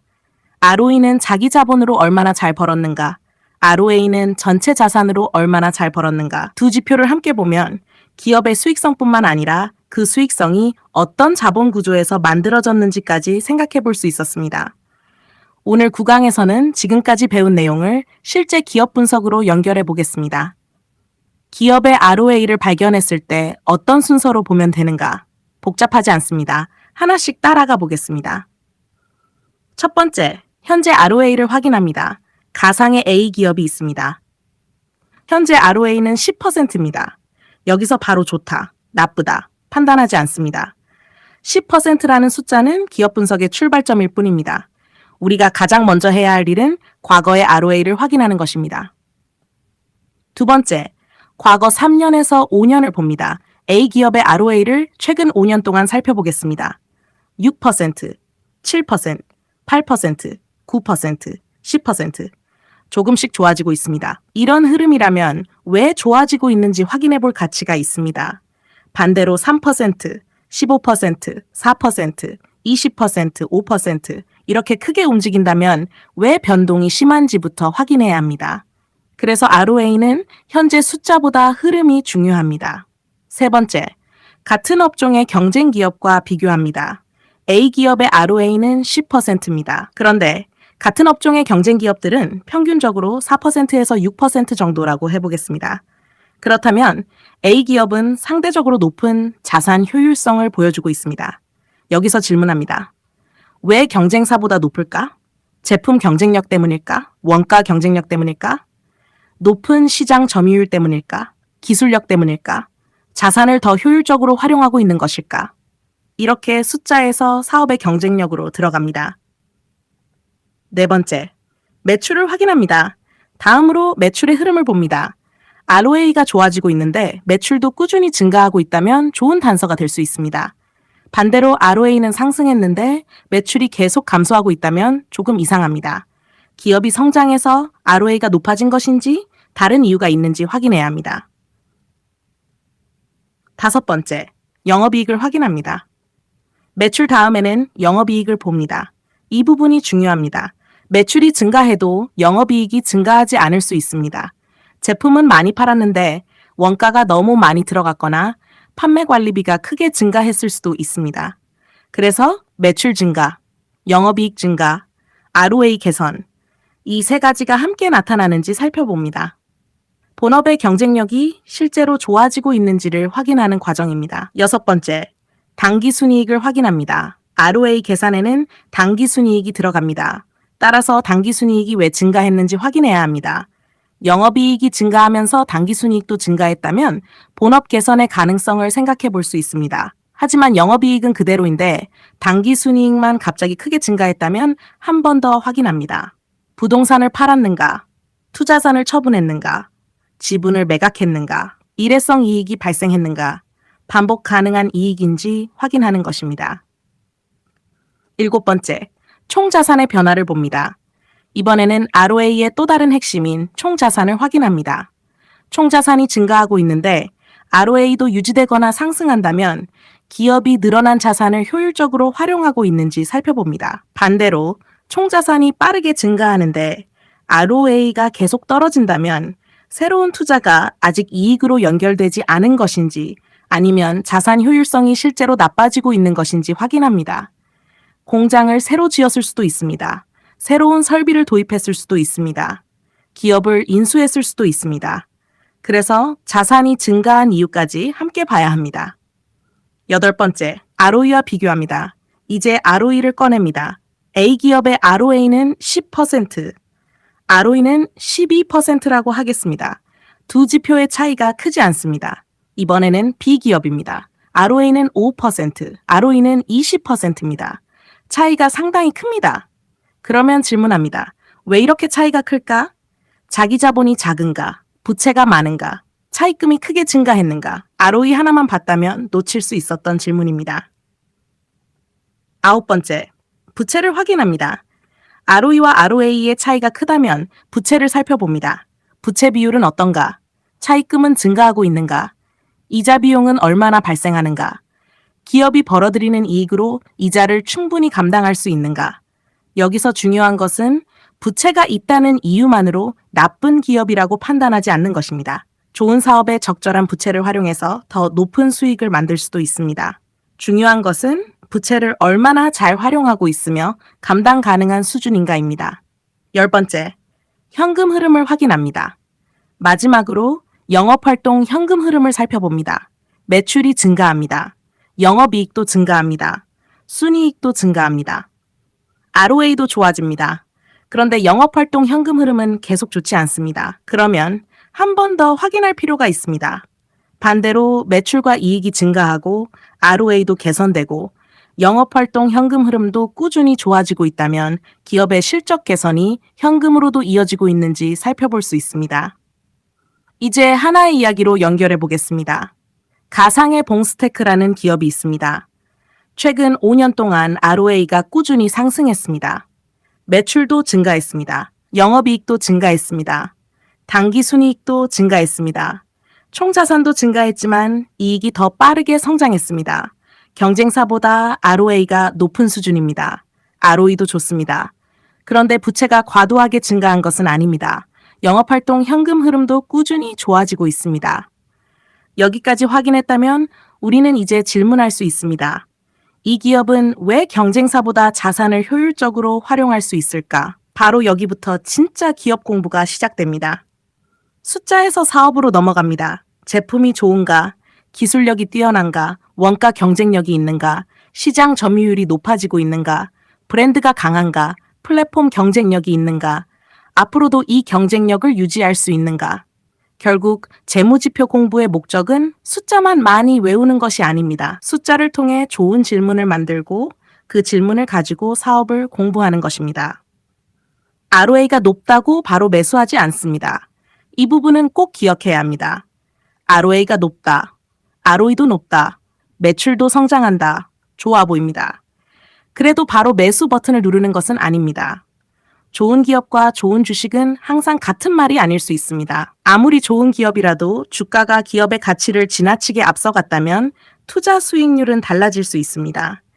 그래서 다음 단계에서는 per, PBR, EPS, BPS, 그리고 성장성까지 연결해서 현재 시장이 이 기업을 어느 정도 가격으로 평가하고 있는지 살펴봐야 합니다. 우리가 지금까지 투자 지표를 하나씩 공부한 이유가 바로 여기에 있습니다. 샤쉘. 실전에서는 이 순서만 기억합니다. 기업의 ROA를 발견했다면 첫째, 현재 ROA를 봅니다. 둘째, 과거 3년에서 5년의 흐름을 봅니다. 셋째, 같은 업종의 경쟁 기업과 비교합니다. 넷째, 매출을 봅니다. 다섯째, 영업이익을 봅니다. 여섯째, 단기순이익을 봅니다. 일곱째, 총 자산의 변화를 봅니다. 여덟째, ROE와 비교합니다. 아홉째, 부채를 확인합니다. 열째, 영업활동 현금 흐름을 확인합니다. 그리고 마지막으로 질문합니다. 왜 이 기업은 이런 숫자를 만들 수 있었을까? 9강 핵심 정리. 오늘의 핵심은 간단합니다. ROA는 기업 분석의 정답이 아닙니다. ROA는 기업을 더 깊이 공부하게 만드는 출발점입니다. 높은가? 꾸준한가? 경쟁사보다 좋은가? 이익이 성장하는가? 자산도 효율적으로 증가하는가? 부채는 감당 가능한가? 현금도 실제로 들어오는가? 그리고 그 모든 숫자를 만들어내는 기업의 경쟁력은 무엇인가? 이 질문들이 연결되면 ROA라는 하나의 숫자가 기업 전체를 공부하는 길잡이가 됩니다. 다음 10강에서는 ROA 완전 정복의 마지막 시간입니다. ROA 총정리. 1강부터 9강까지 배운 이 내용을 처음부터 하나로 연결하고 ROE와 ROA의 차이까지 다시 한번 확실하게 정리하겠습니다. 봉스 오디오북이었습니다. 완전 정복 10강. ROA 총정리, 기업의 자산 효율성을 읽는 눈. 안녕하세요. 봉스 오디오북입니다. 드디어 ROA 완전 정복 마지막 10강입니다. 1강부터 9강까지 우리는 ROA라는 투자 지표를 하나씩 공부했습니다. 처음에는 단순했습니다. ROA가 무엇인가? 어떻게 계산하는가? 하지만 공부를 계속하면서 ROA는 단순한 공식이 아니라는 것을 알게 됐습니다. 기업이 가진 전체 자산으로 얼마나 효율적으로 이익을 만들어내는가? 그 효율성은 좋아지고 있는가? 경쟁사보다 뛰어난가? 그리고 ROE와 비교했을 때 기업의 자본 구조는 어떤가? 오늘 10강에서는 지금까지 배운 내용을 처음부터 하나로 연결해 보겠습니다. 첫 번째, ROA란 무엇인가? ROA는 총자산 이익률입니다. 쉽게 말하면 기업이 가진 전체 자산으로 얼마나 효율적으로 이익을 만들어냈는가, 이것을 보는 지표입니다. ROA에서 중요한 단어는 바로 전체 자산입니다. 현금, 공장, 기계와 설비, 토지, 재고 자산, 투자 자산. 기업은 이런 여러 자산을 이용해서 사업을 합니다. 그리고 우리는 질문합니다. 이 많은 자산을 가지고 도대체 얼마나 잘 벌고 있을까? 그 질문에 도움을 주는 지표가 ROA입니다. 두 번째, ROA는 어떻게 계산할까요? 기본적인 계산은 간단합니다. 단기 순이익을 총자산으로 나누고 100을 곱합니다. 예를 들어 기업의 총자산이 1,000억 원입니다. 단기 순이익은 100억 원입니다. 그러면 ROA는 대략 10%입니다. 쉽게 말하면 1,000억 원이라는 전체 자산을 이용해서 100억 원의 순이익을 만들었다. 이렇게 이해하면 됩니다. 조금 더 정확한 계산에서는 평균 총자산을 사용하기도 합니다. 하지만 우리가 처음 공부할 때는 전체 자산으로 얼마나 벌었는가, 이 의미를 먼저 기억하는 것이 중요합니다. 세 번째, 높은 ROA가 중요한 이유, 두 기업이 있습니다. 두 기업 모두 총자산이 1,000억 원입니다. A기업은 50억 원을 벌었습니다. B기업은 100억 원을 벌었습니다. 같은 자산을 가지고 있지만 B기업이 더 많은 이익을 만들었습니다. 우리는 여기에서 질문할 수 있습니다. 왜 B기업은 같은 자산으로 더 많이 벌 수 있을까? 기술력이 좋은가? 제품 경쟁력이 있는가? 원가 경쟁력이 뛰어난가? 브랜드가 강한가, 자산 활용 능력이 뛰어난가. 따라서 높은 ROA는 기업의 경쟁력을 찾아가는 하나의 단서가 될 수 있습니다. 네 번째, 높다고 무조건 좋은 것은 아닙니다. 이것은 반드시 기억해야 합니다. ROA가 높다고 해서 무조건 좋은 기업은 아닙니다. ROA가 갑자기 높아진 이유가 본업의 성장 때문일 수도 있지만 일회성 이익 때문일 수도 있습니다. 기업이 보유한 자산을 매각하면서 순이익이 갑자기 증가했을 수도 있습니다. 또는 순이익은 그대로인데 총 자산이 감소하면서 ROA가 높아졌을 수도 있습니다. 따라서 높은 ROA를 발견하면 좋다라고 끝내지 않습니다. 왜 높지? 라고 질문합니다. 다섯 번째, 한 번의 숫자보다 꾸준함을 봅니다. ROA는 한 해의 숫자보다 흐름이 중요합니다. 5%, 20%, 4%, 18%, 3%. 이렇게 크게 움직이는 기업과 7%, 8%, 9%, 9%, 10%. 이렇게 꾸준한 기업이 있다면 단순히 가장 높은 숫자만 비교해서는 안 됩니다. 여러 해 동안 좋은 자산 효율성을 유지하고 있다면 그 이유를 찾아볼 가치가 있습니다. 좋은 ROA는 좋은 이유로 꾸준히 유지되는 ROA입니다. 여섯 번째, 갑자기 높아졌다면 순서대로 확인합니다. ROA가 갑자기 높아졌다면 좋아하기 전에 확인합니다.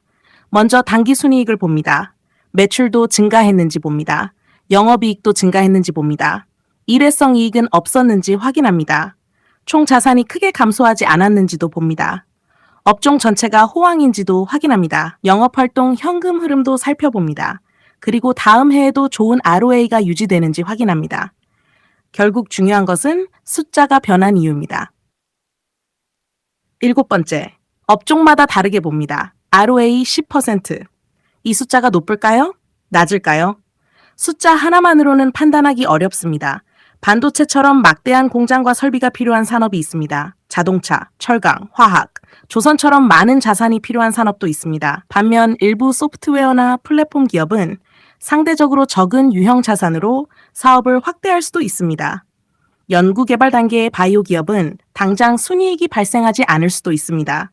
따라서 ROA는 가능하면 같은 업종, 비슷한 사업 구조의 기업끼리 비교합니다. 여덟 번째, ROE와 ROA를 함께 봅니다. 이 부분은 ROA 공부에서 매우 중요합니다. ROE는 자기 자본으로 얼마나 잘 벌었는가? ROA는 전체 자산으로 얼마나 잘 벌었는가? 어떤 기업의 ROE는 20%입니다. 굉장히 높아 보입니다. 그런데 ROA는 5%입니다. 차이가 큽니다. 그러면 질문합니다. 왜 이렇게 차이가 클까? 자기 자본이 작은가? 부채가 많은가? 차입금을 많이 사용하고 있는가? ROE 하나만 보면 놓칠 수 있는 부분입니다. 그래서 높은 ROE를 발견했을 때 ROA를 함께 보면 기업의 자본 구조를 조금 더 깊게 볼 수 있습니다. 아홉 번째, 부채는 무조건 나쁜 것이 아닙니다.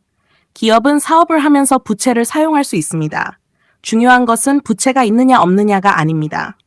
빌린 돈으로 얼마나 효율적으로 이익을 만들고 있는가, 그리고 그 부채를 감당할 능력이 있는가입니다. 부채를 이용해서 좋은 사업에 투자하고 이자 비용보다 충분히 높은 수익을 지속적으로 만들어낸다면 부채는 성장에 도움이 될 수도 있습니다. 하지만 사업이 나빠지면 상황이 달라집니다. 이익은 줄어도 이자는 지급해야 합니다.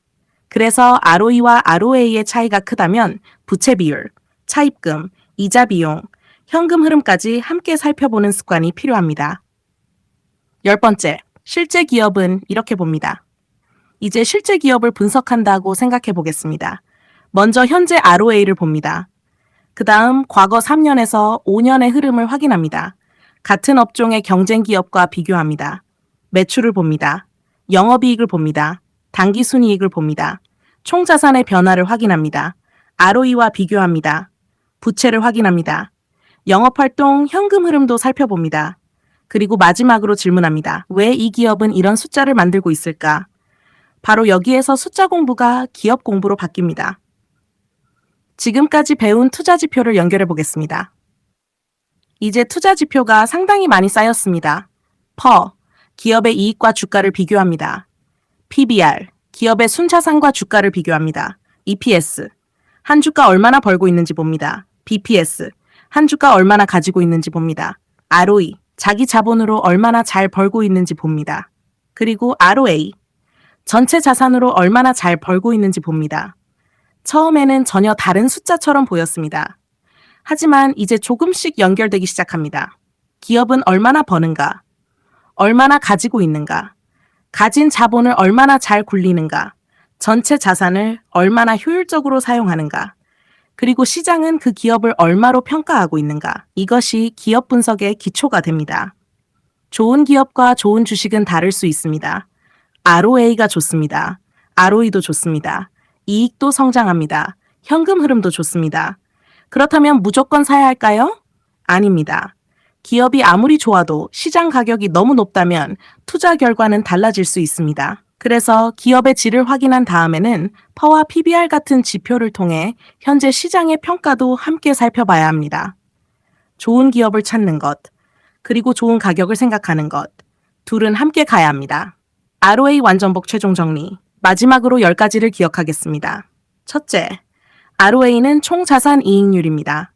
둘째, 기업의 전체 자산으로 얼마나 효율적으로 이익을 만들었는지 봅니다. 셋째, 기본적으로 당기순이익을 총자산과 비교합니다. 넷째, 높은 ROA는 좋은 기업을 찾는 단서가 될 수 있습니다. 다섯째, 높다고 무조건 좋은 것은 아닙니다. 여섯째, 한 해보다 여러 해의 꾸준함을 봅니다. 일곱째, 갑자기 높아졌다면 반드시 이유를 확인합니다. 여덟째, 같은 업종과 비슷한 사업 구조의 기업끼리 비교합니다. 아홉째, ROE와 함께 보면서 부채와 자본 구조를 확인합니다. 그리고 열째, 컵 ROA는 혼자 보지 않습니다. 매출, 영업이익, 순이익, 총자산, 부채, 현금 흐름, 그리고 다른 투자 지표와 함께 연결합니다. 마지막으로 이것만 기억하세요. ROA를 공부하기 전에는 ROA 10%라는 숫자를 보면 높구나, 좋구나 하고 끝났을 수 있습니다. 하지만 이제는 다릅니다. ROA 10%를 보면 질문이 생깁니다. 왜 10%일까? 과거에도 높았을까? 경쟁사는 얼마일까? 순이익이 증가했을까? 총 자산은 어떻게 변했을까? ROE는 얼마일까? 부채는 괜찮을까? 현금 흐름은 좋은가? 앞으로도 유지될까? 바로 이것입니다. 투자 지표 공부의 목적은 숫자를 많이 외우는 것이 아닙니다. 숫자를 보고 질문할 수 있는 힘을 만드는 것입니다. 처음에는 차트만 보이던 사람이 기업의 이익을 보고 자산을 보고 자본을 보고 현금 흐름을 보고 기업의 경쟁력까지 생각하기 시작합니다. 그 과정이 쌓이면 기업을 바라보는 눈도 조금씩 달라집니다. 빨리 배우려고 하지 않아도 됩니다. 하나씩, 천천히, 그리고 반복해서. 기초가 쌓이면 투자 지표는 더 이상 어려운 숫자가 아닙니다. 기업이 우리에게 들려주는 하나의 이야기가 됩니다. ROA 완전 정복. 1강부터 10강까지 모두 마쳤습니다. 봉스 오디오북이었습니다.